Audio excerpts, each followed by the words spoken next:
네, 교회 소식 일면을 같이 한번 좀 보겠습니다. 예배 안내가 있는데요. 주보 일면을 한번 보겠습니다. 우리는 지금 하나님의 사랑의 징계라는 주제로 사무엘 하를 살펴보고 있는데요. 첫 주에는 다윗 굳어진 영혼이라는 제목으로 살펴보았습니다. 이때 다윗은 압살롬을 용서할 수가 없었습니다. 그래서 압살롬이 외국에 머무는 3년 동안 압살롬을 찾지 않았고, 압살롬이 예루살렘에 돌아온 2년 동안에도 압살롬을 마주하지 않았습니다. 다윗이 매우 오랜 시간 동안 마음을 단단하게 먹고 압살롬을 미워했던 것이고, 그러는 동안 다윗의 영혼은 매우 단단하게 굳어져 갔던 것입니다. 그리고 우리는 지난주에 다윗 깨어나는 영혼이라는 제목으로 살펴보았습니다. 이제 다윗의 영혼이 굳어지자 하나님께서 극약 처방을 하셨는데요. 다윗을 예루살렘에서 쫓아내시고 다윗을 왕의 자리에서 쫓아내신 것입니다. 그러자 다윗이 하나님의 징계를 깨닫고 감람산에서 하나님을 마주하기 시작했습니다. 다윗이 감람산에서 기도를 회복하고 예배를 회복했던 것입니다. 그리고 시므이를 만나서 하나님의 말씀을 회복을 합니다. 여러분, 이것은 오늘날을 살아가는 성도에게도 감람산이 있어야 한다는 메시지입니다. 오늘날을 살아가는 성도에게도 말씀의 회복이 일어나고 기도의 회복이 일어나는 감람산이 있어야 한다는 것입니다. 이제 오늘은 하나님의 사랑의 징계 마지막 시간인데요. 다윗 회복된 영혼이라는 제목으로 함께 말씀을 살펴보겠습니다. 이렇게 다윗의 영혼이 깨어나기 시작하자 하나님께서는 다윗의 오랜 대적들을 물리치기를 시작하십니다. 이제 어떤 일이 일어날까요? 이제 주보 3면으로 가보겠습니다. 주보 3면으로 보니까요. 첫 번째, 하나님께서 아히도벨을 물리치셨습니다. 하나님께서 아히도벨을 물리치셨습니다. 오늘 본문은 아히도벨이 압살롬을 돕는 지략으로부터 시작을 하는데요. 아히도벨이 압살롬을 돕기 위해서 어떤 지략을 베풀었을까요? 우리가 읽은 1절부터 4절을 다시 한번 읽어보겠습니다. 1절부터 4절 다시 읽겠습니다. 시작. 아히도벨이 또 압살롬에게 이르되 이제 내가 사람 12,000명을 택하게 하소서. 오늘 밤에 내가 일어나서 다윗의 뒤를 추적하여 그가 고나고 힘이 빠졌을 때에 기습하여 그를 무섭게 하면 그와 함께 있는 모든 백성이 도망하리니 내가 다윗 왕만 쳐 죽이고 모든 백성이 당신께 돌아오게 하리니 모든 사람이 돌아오기는 왕이 찾는 이 사람에게 달렸습니다.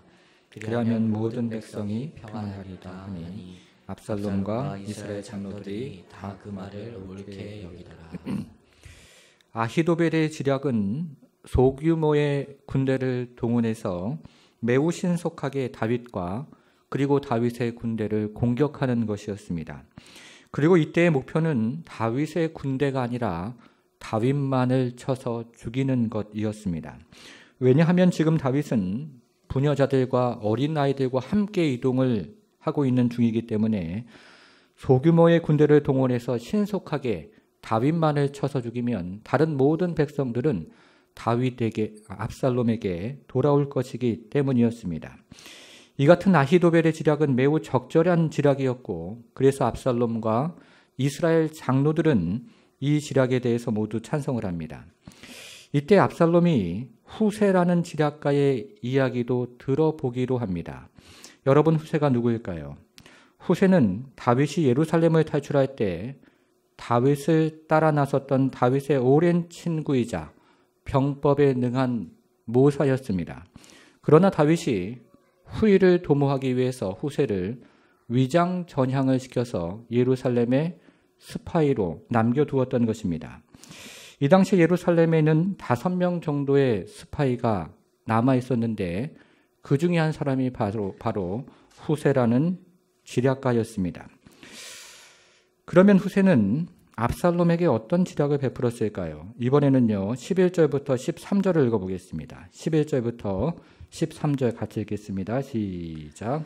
나는 이렇게 계략을 세웠나이다. 온 이스라엘을 단부터서 브에세바까지 바닷가에 많은 모래같이 당신께로 모으고 친히 전장에 나가시고 우리가 그 만날 만한 곳에서 그를 기습하기를 이스라엘 땅에 내림같이 우리가 그의 위에 덮여 그와 그 함께 있는 모든 사람을 하나도 남겨두지 아니할 것이요 만일 그가 어느 성에 들었으면 온 이스라엘이 밧줄을 가져다가 그 성을 강으로 끌어들여서 그곳에 작은 돌 하나도 보이지 아니하게 할 것이니이다. 아멘.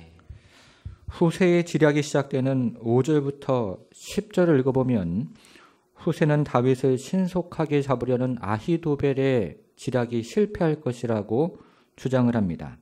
여기에는 두 가지 이유가 있는데요. 첫째는 다윗이 위대한 장수라는 것이고, 둘째는 다윗이 모든 병법에 능한 사람이라는 것입니다. 그러니 단에서부터 브에세바까지 수많은 군대를 동원해서 힘으로 다윗의 군대를 밀어붙여야 승산이 있다고 주장을 하고 있는 것입니다. 그런데 이 같은 후세의 조언을 자세히 읽어보면 매우 감성적입니다. 11절에서는 바다의 모래와 같은 많은 백성들을 동원해서 힘으로 밀어붙이라고 주장을 합니다. 그리고 12절에서는 이슬이 땅을 덮음과 같이 많은 백성들을 동원해서 다윗과 그 군대를 덮어버리라고 이야기를 합니다. 그리고 13절에서는 만일에 다윗이 어느 성읍에 숨어 있으면 그 성읍을 밧줄로 묶어다가 끌고 가서 강물에 빠뜨리면 된다고 주장을 하는 것입니다. 여러분, 이것은 매우 감성적이고 매우 우스운 말장난과 같은 것이지만 허세가 가득한 압살롬이 이 후세 지략에 깊은 인상을 받았습니다. 여러분, 그러면 압살롬이 결국 누구의 지략을 선택을 할까요? 14절을 보겠습니다. 14절 보니까요. 압살롬과 온 이스라엘 사람들이 이르되 아렉 사람 후세의 계략은 아히도벨의 계략보다 낫다 하니 이는 여호와께서 압살롬에게 화를 내리려 하사 아히도벨의 좋은 계략을 물리치라고 명령하셨음이더라. 압살롬이 최종적으로 후세의 지략을 선택을 합니다. 압살롬이 처음에는 아히도벨의 지략의 매력을 느꼈지만 나중에 후세의 지략에 더욱 큰 매력을 느꼈습니다. 그래서 압살롬이 최종적으로 아히도벨의 좋은 지략을 버리고 압살롬의 감성적인 지략을 선택을 했던 것입니다. 여러분, 그러면 아히도벨의 결국은 어떻게 되겠습니까? 17장 23절을 보겠습니다. 23절. 아히도벨이 자기 계략이 시행되지 못함을 보고 나귀의 안장을 질고 일어나 고향으로 돌아가 자기 집에 이르러 집을 어떻게 했습니까? 정리하고 스스로 목매어 죽음에 그의 조상의 묘에 장사되니라. 이제 아히도벨이 자신의 지략이 시행되지 못함을 보고 그리고 고향으로 돌아갑니다. 그리고는 집을 정리하고 스스로 목을 메어 죽었습니다. 그런데 여기서 집을 정리하고라는 말이 중요한데 여기서 정리하고라는 말의 표시를 한번 해보겠습니다. 우리말 성경에는 정리한다는 말로 되어 있는데 원문에서는 작정한다는 말로 되어 있습니다. 이것은 하나님께서 아히도벨의 집을 정리하기로 작정하셨다는 뜻이 되는 것입니다. 하나님께서 아히도벨의 인생을 정리하기로 작정하셨다는 것입니다. 무슨 말입니까? 사람들이 보기에는 아히도벨이 스스로 목을 메어 죽은 것처럼 보이지만 실제로는 하나님의 작정하심으로 죽었다는 것입니다. 사람들이 보기에는 아히도벨이 자살을 한 것처럼 보이지만 실제로는 하나님의 작정하심으로 아히도벨이 죽게 되었다는 것입니다. 아히도벨이 다윗을 대적하자 하나님께서 아히도벨의 인생을 정리하시는 것입니다. 매우 무서운 이야기입니다. 여러분, 그러면 압살롬의 운명은 어떻게 될까요? 두 번째를 보겠습니다. 둘째, 하나님께서 압살롬을 물리치셨습니다 하는 내용입니다. 이제 18장으로 가보겠습니다. 18장으로 가는데요. 여기에는 압살롬의 군대와 다윗 군대의 마지막 전투가 벌어집니다. 18장 6절부터 8절을 읽어보겠습니다. 6절부터 8절을 같이 읽겠습니다. 시작. 이에 백성이 이스라엘을 치러 들로 나가서 에브라임 숲풀에서 싸우더니 거기서 이스라엘 백성이 다윗의 부하들에게 패하매 그날 그곳에서 전사자가 많아 2만 명에 이르렀고 그 땅에서는 사면으로 퍼져 싸웠으므로 그날의 숲풀에서 죽은 자가 칼에 죽은 자보다 많았더라. 이제 압살롬의 군대와 다윗의 군대 사이에 마지막 전투가 벌어졌습니다. 그런데 이 마지막 전투에서 압살롬의 군대가 2만 명이나 전사를 하는데요. 그 이유가 매우 특별합니다. 8절 하반절에서 그날의 숲풀에서 죽은 자가 칼에 죽은 자보다 많았더라. 이 말을 한번 찾아보겠습니다. 숲풀에서 죽은 자가 칼에 죽은 자보다 더 많은 전쟁이었다는 것입니다. 그런데 이것의 원문에는 이렇게 되어 있습니다. 그날에 숲풀이 삼킨 자가 칼이 삼킨 자보다 많았더라. 그날에 숲풀이 삼킨 자가 칼이 삼킨 자보다 많았다는 것입니다. 이것을 문자적으로 이해를 하면 숲풀이 일어나서 말을 삼켜 버린 것이고 숲풀이 일어나서 압살롬의 군대를 삼켜 버린 것입니다. 이것은 하나님께서 숲풀을 이용해서 압살롬의 군대를 물리치셨다는 것입니다. 하나님께서 이 전쟁에 직접 개입하셔서 압살롬의 군대를 물리치시고 다윗의 군대에게 승리를 주셨다는 것입니다. 여러분, 그러면 이 전투에서 압살롬이 어떻게 될까요? 이제 9절을 보겠습니다. 9절을 보니까요. 압살롬이 다윗의 부하들과 마주치니라. 압살롬이 노새를 탔는데 그 노새가 큰 상수리 나무 번성한 가지 아래로 지날 때에 압살롬의 머리가 그 상수리 나무에 걸림에 그가 공중과 그 땅 사이에 달리고 그가 탔던 노새는 그 아래로 빠져나간지라. 전쟁 중에 숲풀에서 압살롬이 다윗의 부하들과 마주쳤습니다. 그래서 압살롬이 노새를 타고 도망을 쳤습니다. 그런데 압살롬의 머리가 커다란 상수리 나무의 가지에 걸려서 압살롬이 나무에 대롱대롱 메어 달리게 된 것입니다. 그리고 압살롬이 타고 있던 노새는 그 아래로 빠져나갔습니다. 여러분, 이제 압살롬이 어떻게 될까요? 14절, 15절로 내려가 보겠습니다. 14절, 15절 보니까요. 요압이 이르되 나는 너와 같이 지체할 수 없다 하고 손에 작은 창 셋을 가지고 가서 상수리나무 가운데서 아직 살아있는 압살롬의 심장을 찌르니 요압의 무기를 든 청년 10명이 압살롬을 에워싸고 쳐 죽이니라. 요압과 요압의 병기 든 자들이 압살롬을 창으로 쳐서 죽였습니다. 나무에 매어 달려있는 압살롬을 요압이 창으로 쳐서 죽였던 것입니다. 여러분, 그런데 이 일도 하나님의 작정 가운데 벌어진 일이라고 성경은 이야기합니다. 다시 한번 성경을 앞장으로 넘겨서요. 17장 14절로 가보겠습니다. 17장 14절을 보겠습니다.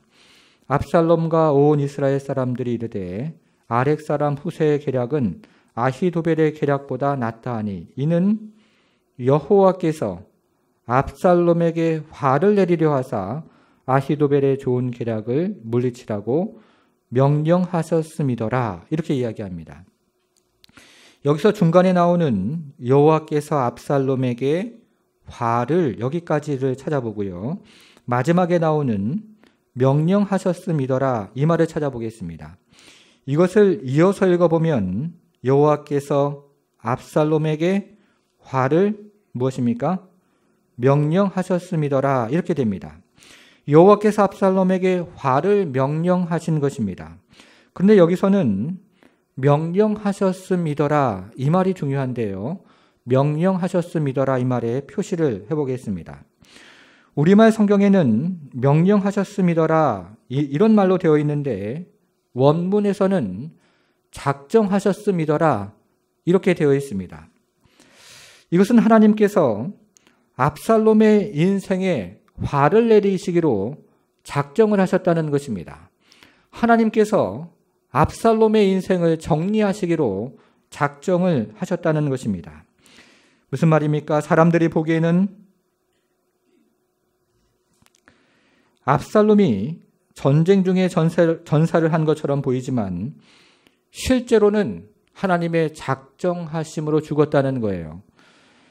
사람들이 보기에는 요압이 압살롬을 죽인 것처럼 보이지만 실제로는 하나님의 작정하심으로 압살롬이 죽게 된 것입니다.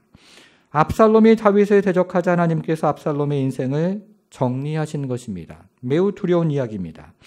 여기까지를 정리를 하면 우리가 17장에서는 명령하셨음이더라 여기에 표시를 했고요. 18장에서는 정리하고 라는 말에 표시를 했는데 이 두 말은 원문에서 같은 말로 되어 있습니다. 모두 작정하다라는 말로 되어 있는 것입니다. 하나님께서 다윗에 대적하는 두 인생을 정리하시기로 작정을 하셨고 그 일이 하나님의 때에 정확하게 이루어진 것입니다. 성도 여러분, 인생의 생사화복을 주관하시는 분은 여호와 하나님이신 것입니다. 우리가 죽고 사는 것은 하나님의 작정하심에 달려있는 것입니다. 그 하나님을 의지하는 인생이 되기를 바랍니다. 이렇게 다윗의 대적인 아히도벨이 하나님의 작정하심으로 죽게 되었고 그리고 또 다른 대적인 압살롬도 하나님의 작정하심으로 죽게 되었습니다. 그러나 이것은 다윗의 입장에서 마냥 기뻐할 수만은 없는 일이었습니다. 오랜 친구이자 모사였던 아히도벨이 죽었다는 것은 그렇다 치더라도 자신의 아들인 압살롬의 죽음은 다윗에게 매우 커다란 고통을 안겨주었던 것입니다. 여러분, 그러면 하나님께서 다윗에게 이렇게 커다란 고통을 주시는 이유가 무엇일까요? 찰스 코우만이라는 곤충학자가 있습니다. 이 곤충학자는 1년 동안 애벌레에서 나비가 나오는 과정을 관찰한 일이 있었는데요. 어느 날 애벌레에서 나비가 되어 나오는 구멍을 관찰했더니 이 구멍이 너무 작더라는 것입니다. 그래서 애벌레에서 나오는 나비가 조그만 구멍을 필사적으로 비집고 나오다가 지쳐서 그만 잠잠해졌습니다. 그리고 이 과정을 몇 시간이 지나도록 반복을 하는 것이었습니다. 옆에서 지켜보고 있던 찰스 코우만이 이것이 너무나 안타까워서 가위를 가지고 와서 그 작은 구멍의 옆을 찢어서 크게 벌리기를 시작합니다. 그러자 나비가 어렵지 않게 밖으로 나왔습니다. 이제 찰스 코우만은 이 나비가 오색 찬란한 날개를 펴고 하늘을 날아다닐 것을 기대하며 그 나비를 바라보고 있었습니다. 그런데 이 곤충학자는 얼마 지나지 않아서 자신이 이 나비의 인생을 망쳐버렸다는 사실을 깨닫게 되었습니다. 커다란 구멍을 쉽게 빠져나온 나비가 날개를 질질 끄면서 이리저리 돌아다니기는 하는데 정작 날지를 못하는 것이었습니다. 그리고 며칠이 지나자 이 나비는 그만 죽어버렸습니다. 여러분, 왜 그랬을까요? 나비는 좁은 구멍을 뚫고 나오기 위해서 오랜 동안 힘을 쓰면서 날개에 있는 혈관에다가 충분한 양의 혈액을 공급해야 날개가 튼튼해져서 평생도록 날아다닐 수가 있는 것입니다. 이렇게 나비에게는 고통스러운 몸부림의 과정이 필요했던 것이고 고통스러운 인내 과정이 필요했던 것입니다. 그런데 이와 같은 고통의 인내의 과정이 없다 보니까 날개를 쓰지 못하고 이내 죽어버렸다는 것입니다. 여러분, 이것은 우리의 신앙생활도 마찬가지입니다. 유럽 대륙에서 벌어졌던 30년 전쟁에 대해서 들어보셨을 것입니다. 1618년부터 30년 동안 유럽 대륙을 초토화시켰던 아주 무서운 전쟁이었습니다. 여러분, 이렇게 30년 동안 끊임없이 전쟁을 하면 나라와 인생이 어떻게 될까요? 모든 사람들이 그야말로 원망과 불평과 절망 속에 사로잡히게 될 것입니다. 그런데 매우 놀라운 것은 역사적으로 가장 은혜로운 찬송이 이 시기에 쏟아져 나왔다는 것입니다. 17세기 음악가인 황케나우너는 30년 동안 경건한 성도들을 통해서 입을 통해서 불려졌던 그 당시의 찬송을 수집해서 정리를 해보니까 무려 32,712곡이나 되었다고 합니다. 몇 년 후에 윌케라는 음악가가 다시 수집을 해서 정리해보니까 55,000곡이나 되었습니다. 이 30년 전쟁의 기간 동안 평화스러울 때 부르지 않았던 찬송이 성도들의 입을 통해서 쏟아져 나왔다는 것입니다.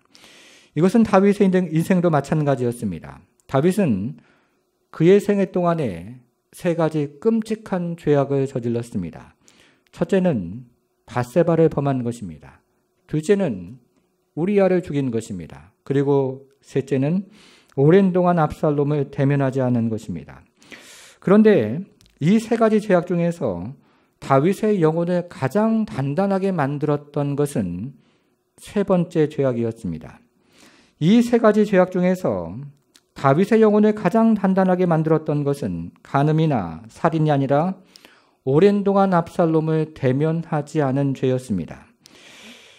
여러분, 다윗이 간음을 하고 살인을 한 것은 변명의 여지가 없는 아주 명백한 죄였지만 이것은 육체의 욕망에 사로잡힌 매우 즉흥적인 죄였습니다. 그러나 다윗이 오랜 동안 압살롬을 대면하지 않았던 것은 다윗이 매우 오랜 시간에 걸쳐서 작정을 한 것이고 매우 오랜 시간에 걸쳐서 마음을 단단히 먹고 지었던 죄였던 것입니다.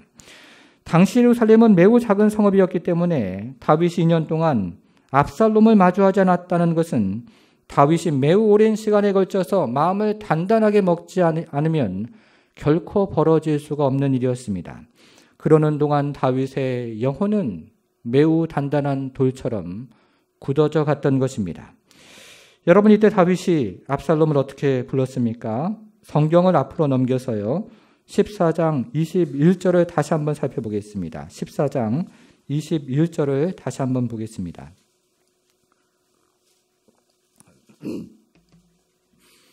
왕이 요압에게 이르되 내가 이 일을 허락하였으니 가서 누구를 데려오라 합니까?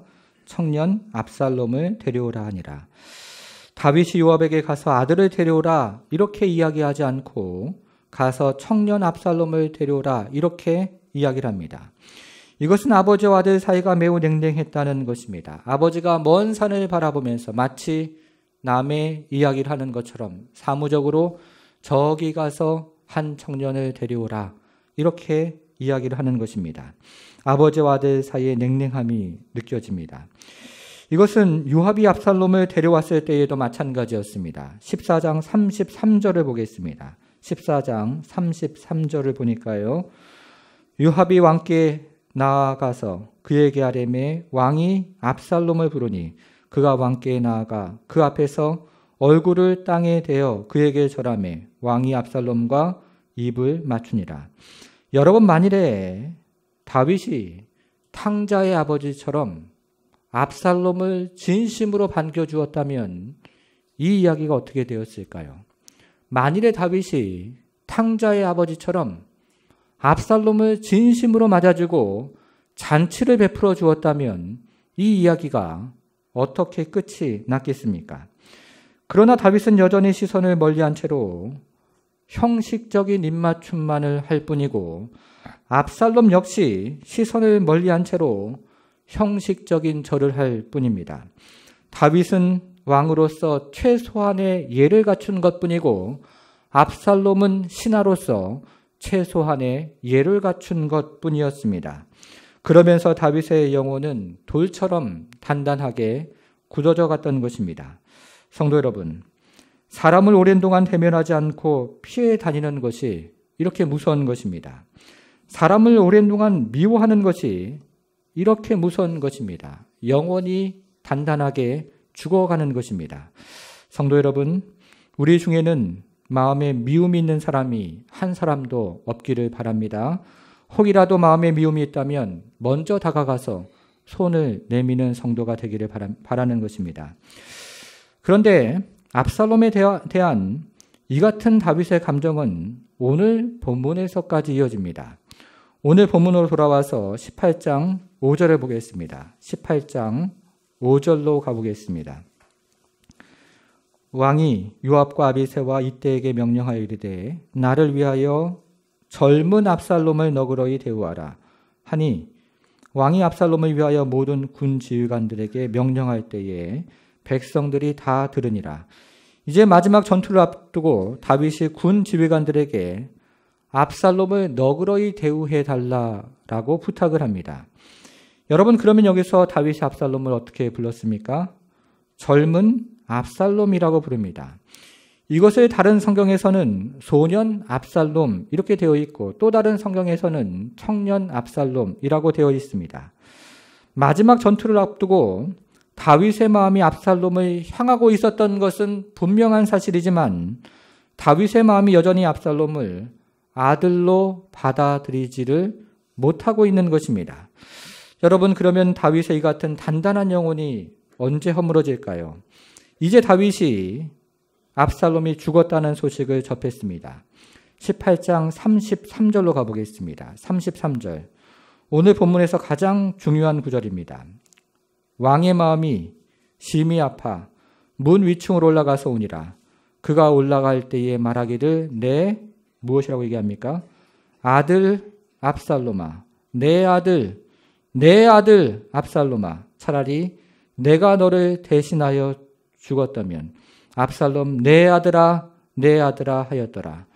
이제 전쟁에서 승리했다는 소식이 전해졌지만 다윗은 전혀 기쁘지가 않았습니다. 왜냐하면 아들 압살롬도 함께 죽었다는 소식이 전해졌기 때문이었습니다. 이 소식을 들은 다윗의 마음이 너무나 아파서 도저히 견딜 수가 없었던 것입니다. 그래서 다윗이 모든 신하들을 아래층에 남겨두고 홀로 위층으로 올라갔습니다. 그리고 위층에서 대성통곡을 하기 시작합니다. 그러면서 다윗이 압살롬을 어떻게 불렀습니까? 이제 다윗이 압살롬을 아들이라고 부릅니다. 다윗이 처음으로 압살롬을 아들이라고 부르는 것입니다. 여러분, 이 구절에서 아들이라는 말이 모두 몇 차례나 등장을 합니까? 한번 세어보십시오.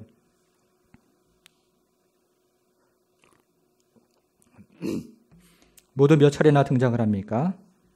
아들, 아들아. 모두 5차례에 걸쳐서 등장을 합니다. 내 아들아. 이렇게 다윗이 아들을 목 놓아 불렀습니다. 그리고는 차라리 내가 너를 대신하여 죽었더라면, 이렇게 울부짖기를 시작합니다. 여러분, 이것이 아버지의 마음이 아니겠습니까? 이것이 아들을 향한 아버지의 마음이었던 것입니다. 그러나 다윗의 슬픔은 여기서 멈추지 않았습니다. 성경을 한 장 넘겨서요, 19장 4절로 가보겠습니다. 왕이 그의 얼굴을 가리고 큰 소리로 부르니 내 아들 압살롬아, 내 아들아 하니, 이번에는 다윗이 얼굴을 가리고 큰 소리로 내 아들아 이렇게 울부짖기를 시작합니다. 이제 다윗이 전쟁에서 승리한 것보다 한 영혼의 죽음을 더 슬퍼하는 사람이 된 것입니다. 그로부터 1000년 후였습니다. 예수의 십자가형이 시작된 지 대략 3시간이 지난 정오 무렵이었습니다. 해가 중천에 걸려야 할 시간에 갑작스러운 어둠이 온 지면에 덮이더니 이 어둠이 오후 3시까지 계속되었습니다. 이제 어둠이 서서히 걷히기 시작하자 예수님이 깊은 숨을 몰아쉬더니 모국어인 아람어로 크게 소리를 외치기를 시작합니다. 나의 하나님, 어찌하여 나를 버리셨나이까? 당시에 그리스어나 라틴어밖에 몰랐던 사람들은 예수님의 외침이 그저 커다란 울부짖음이라고 들었지만 대제사장들과 서기관들은 예수님이 지금 무슨 말씀을 하고 계신지를 바로 알아차렸습니다. 예수님이 다윗의 시편을 인용하고 계셨던 것입니다. 내 하나님이여, 어찌 나를 버리셨나이까? 어찌 나를 멀리하여 돕지 아니하시오며 내 신음소리를 듣지 아니하시나이까? 내 하나님이여, 내가 낮에도 부르짖고 밤에도 잠잠하지 아니하오나 응답하지 아니하시나이다. 이제 예수님의 환부에서는 피가 스며 나와 십자가를 타고 내려와 땅바닥에 떨어지기를 시작했습니다.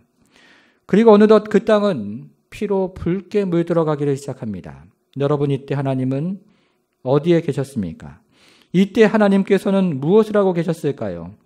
이때 하나님께서는 커다란 슬픔을 가누지 못하고 모든 천사들을 다 뒤로 물리치고 홀로 남아 계셨습니다. 그리고 환부에서 피가 스며 나와 십자가를 타고 내려오는 그 아들의 고통을 보면서 크게 울부짖기를 시작합니다. 내 아들아, 내 아들아, 내 아들아, 내 아들아, 내 아들아. 그리고는 이렇게 말씀하십니다. 차라리 내가 너를 대신하여 죽었더라면, 차라리 내가 너를 대신하여 죽었더라면. 그러나 하나님의 슬픔은 여기서 멈추지 않았습니다. 이제 하나님께서는 그의 얼굴을 가리고 큰 소리로 이렇게 부르짖습니다. 내 아들아, 내 아들아, 내 아들아. 여러분, 이것은 하나님께서 십자가의 고통을 경험하시는 것입니다. 아니, 이것은 하나님께서 친히 십자가에 달리신 것입니다. 그리고 이것이 오늘 본문에서 다윗의 십자가가 되었습니다. 오늘 본문에서 상수리 나무에 달리는 것은 아들 압살롬이었지만 동시에 오늘 본문에서 상수리 나무에 달리는 것은 아버지 다윗이었던 것입니다. 이제 다윗의 단단한 영혼이 십자가에서 죽고 다윗의 은혜로운 영혼이 십자가에서 부활한 것입니다. 다윗이 고난 가운데 눈물을 회복한 것입니다. 성도 여러분, 하나님께서 당신의 자녀를 징계하시는 이유가 무엇일까요? 하나님께서 당신의 자녀에게 고난을 주시는 이유가 무엇일까요? 복음은 또 우리에게 무엇입니까? 사랑하는 성도 여러분, 복음은 하나님의 눈물인 것입니다. 복음은 십자가에 달린 아들을 향한 하나님의 눈물이요. 복음은 십자가에 달린 예수를 향한 하나님의 눈물인 것입니다. 그리고 복음은 징계받는 자녀를 향한 하나님의 눈물이며 고통받는 자녀를 향한 하나님의 눈물입니다. 복음은 고난받는 자녀를 향한 하나님의 눈물이며 슬퍼하는 자녀를 향한 하나님의 눈물입니다. 우리가 징계를 받을 때 하나님께서 함께 징계를 받으셨고 우리가 고난을 받을 때 하나님께서 함께 고난을 받으셨던 것입니다. 이제 다윗이 그 복음 안으로 들어간 것입니다. 사랑하는 성도 여러분, 우리가 징계받을 때 함께 고난받는 하나님을 기억하는 성도가 되기를 바랍니다.